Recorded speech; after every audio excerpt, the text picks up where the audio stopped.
A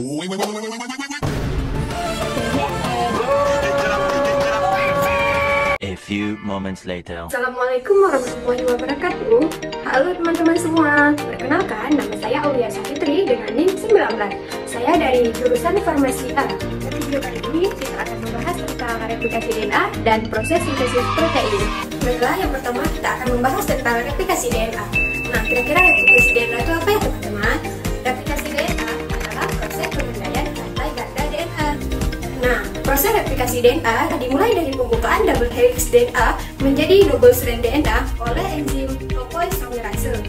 Kemudian dilanjutkan dengan pembukaan double strand DNA menjadi single strand DNA oleh enzim helikase. Kemudian masing-masing single strand DNA akan berperan sebagai cetakan DNA baru.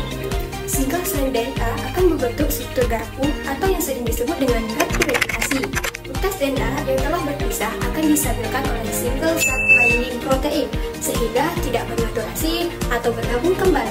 Selanjutnya, enzim primase akan membentuk polimer berupa RNA pendek yang akan dikenali oleh enzim polimerase untuk memulai replikasi. RNA primer digunakan untuk mengurangi jumlah error saat replikasi DNA berlangsung. Selanjutnya, DNA polimerase akan merangkai rantai-rantai monokleotida untuk membentuk DNA baru.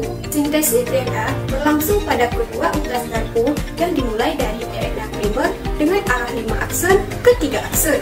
Akibatnya, pada utas DNA yang berlawanan akan terdapat fragmen yang terputus-putus atau yang sering disebut dengan fragmen Okazaki. Setelah itu, DNA polimerase 1 akan membaca dan mengoreksi fragmen Okazaki dan fragmen tersebut akan disambung oleh enzim ligase sehingga tidak terdapat celah yang terlihat. Terakhir, dua utas DNA yang baru terbentuk akan digabungkan dengan utas lama atau utas induk sehingga menghasilkan dua pasang DNA helix ganda yang identik.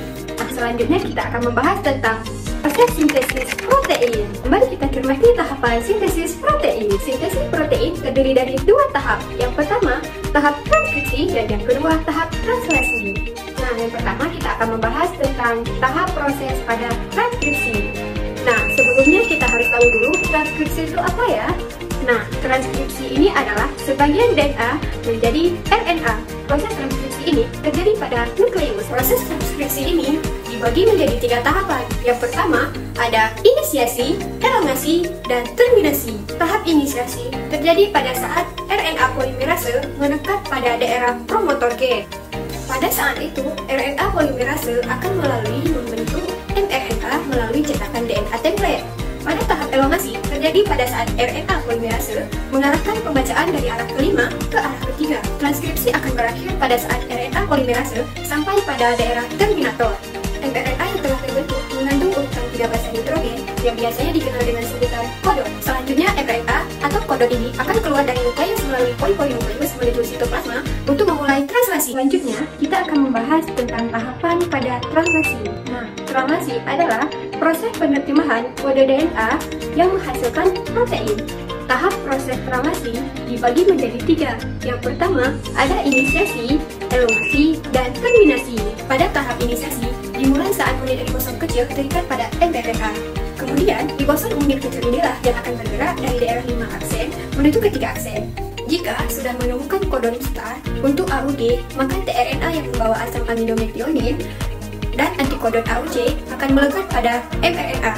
Kemudian, setelah tRNA diikat pada mRNA, maka ribosom subunit besar datang dan berikatan dengan unit kecil, sehingga melengkapi proses inisiasi. Pada ribosom subunit besar terdiri dari 3 daerah. Yang pertama itu ada aminoasil, peptidiosat, dan exit site. Pada tahapan elongasi, asam amino yang lain akan dibawa pada rantai mRNA oleh tRNA dengan membawa antikodon. Selanjutnya, asam amino yang baru akan memasuki daerah A. Lalu, ikatan peptida akan dibentuk di antara 2 asam amino di daerah P. Kemudian, ribosom akan berpindah ke kodon lainnya yang ada pada mRNA sehingga tRNA akan berada di daerah E dan akan bersiap untuk keluar. Pada daerah A, bersiap untuk ditempatkan tRNA yang baru. Siklus ini akan berulang sampai terus-menerus sampai pada proses terminasi. Dan ribosom akan berpisah, lalu akan bersiap untuk melakukan translasi yang baru. Saat DNA faktor berada di daerah A, maka secara otomatis polipeptida akan rilis dari ribosom. Nah, polipeptida ini yang disebut dengan protein. Sampai Sampai di sini dulu sharingnya ya teman-teman, semoga bermanfaat. Sampai jumpa kembali. Assalamualaikum warahmatullahi wabarakatuh.